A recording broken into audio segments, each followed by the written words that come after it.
Hey guys, so I am Kate and I am just going to respond here with a little bit more information because when I had posted about a foot bath that I did and I talked about the water and how it's important that we don't have chlorine in our water, I just wanted to explain that further because I don't want people to be afraid or think that what they're doing isn't working, and I just want to clarify why I mentioned that.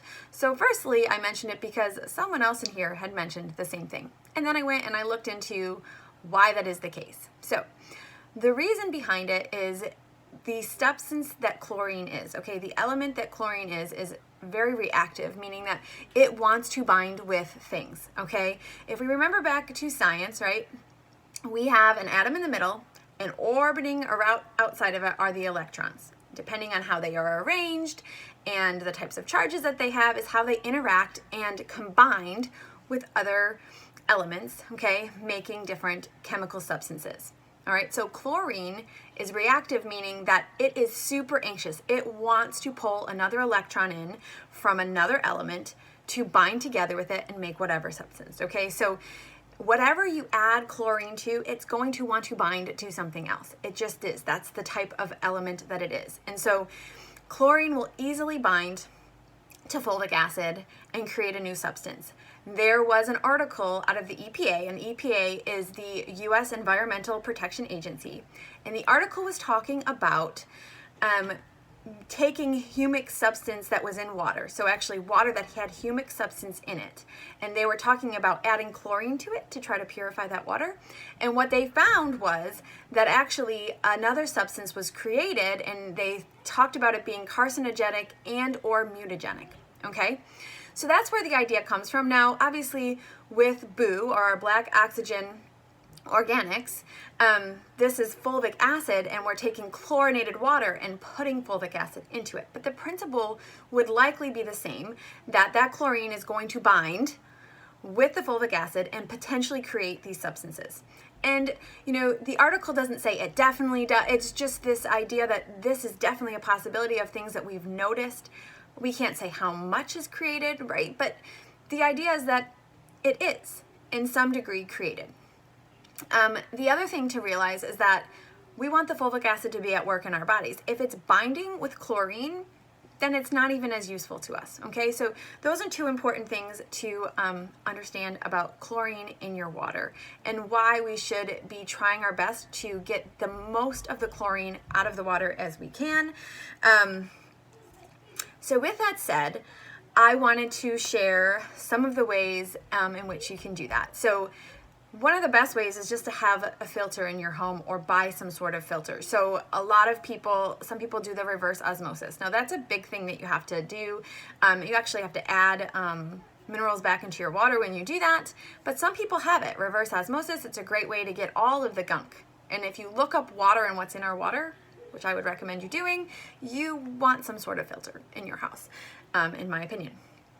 Okay, so that's one way that you can do it. The other way is very common is the Berkey. Everyone talks about the Berkey. The Berkeys are wonderful. I do not have a Berkey. I have yet to convince my husband to buy a Berkey. So for now, we don't have that, but it's awesome. And if you did see, we are doing a giveaway for a Berkey. So go check that out. See what it is that you have to do in order to be put in to win a Berkey, because that's awesome. But with that said, that's another way. Another way is the zero water filter, okay? And the zero water filters are cool because they actually give you a little tool where you can check to see what's left in the water after you filtered it. It helps you know when the filter is no longer working as it should. So that's really a cool way to do it. It takes out 99% of the chlorine. Distilled water. Now, distilled water, just like the reverse osmosis, leaves basically nothing in your water. And so you don't want to just drink distilled water, but when it comes to using your fulvic acid, that's a way to do it. You can just go buy like distilled water from the store to use when you're using your fulvic acid. Okay, so that's just like filters, things like that. People have asked me about well water. It's really dependent on your well water, if you've had it tested, anything like that. Sorry, kids. So that's very dependent. The well water in and of itself, depending on what's in it, is not going to be a problem, but it's something that you would want tested. And I assume most people who have well water would have it tested. So The other ways that you can do it, and I remember when someone said this and I was like, oh, this can't be true. But I looked it up. It is true. So one way that you can get rid of chlorine in your water is just leaving it sitting out to evaporate. And I thought, like, that's crazy. But the way it works is because chlorine is so reactive, when it's in water, it starts to move around, okay?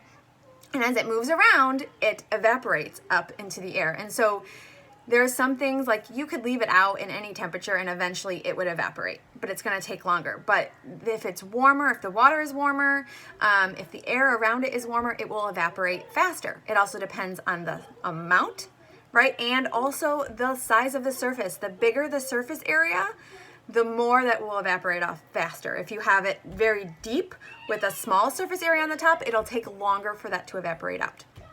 So that brings me to boiling. Boiling is the same idea, right?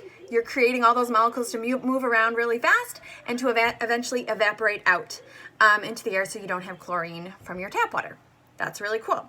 Okay, other things you can do is you can actually neutralize it. Now, I did research on this. I looked into a group and they shared the things they did, so I'm going to share that. But when I looked into it, the only one I found that had the most evidence that it neutralizes it was vitamin C.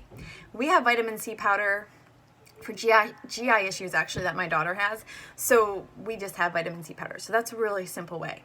Just add vitamin C or ascorbic acid to your water and that will neutralize it. And you want to do that first, allow that to bind to the chlorine, and then you can add your boo in after that, because then there's no reason it's going to bind to the fulvic acid. But people have talked about baking soda. I looked into baking soda. There were claims that it didn't work. I can't say for sure. I would have to look more into the chemical reason of why they're saying it changes how alkaline it is. I hate the word alkaline because acidity makes sense. Alkaline. Anyways, it changes that, but it doesn't necessarily remove the chlorine according to what I looked up. And then people talked about bentonite clay, which is awesome, putting that in first. So there are other ways that you can potentially neutralize like a big bathtub of water. One thing I had mentioned in my other post was there is actually a shower head filter that you can get off Amazon. It was like $25, and you can put there and you could fill up your tub that way. If you don't have a shower head, I tried to look into filters that were just for a tub. I really had a hard time finding one that had good ratings and reviews when it came to filtering out chlorine. If you have one and you want to drop it in the comments below, go ahead and do so, because I know a lot of people would be very interested in that. So with that said, those are all the ways that you can get chlorine out of the water. That is why we want, to our very best ability, to not have chlorine in the water when we are using fulvic acid. We want it to, one, work to its best ability, right? We don't want it binding to other things and then not doing the work in our bodies that we want it to be doing. And number two, we want to just prevent any possible dangers that it could provide when it binds to chlorine and becomes a new substance. We don't want that substance in our bodies. We want the fulvic acid in our bodies. So I hope that was helpful. I'm sorry for some of the noise from my kids. I just can never fully get away from that. I don't know if I have any. I probably have lots of moms in here. So anyways, but I wanted to share that. I hope that was helpful. I tried to keep it short. It's almost 9 minutes, so I'm going to go. But if you have questions, leave them below and I will do my very, very best to answer them.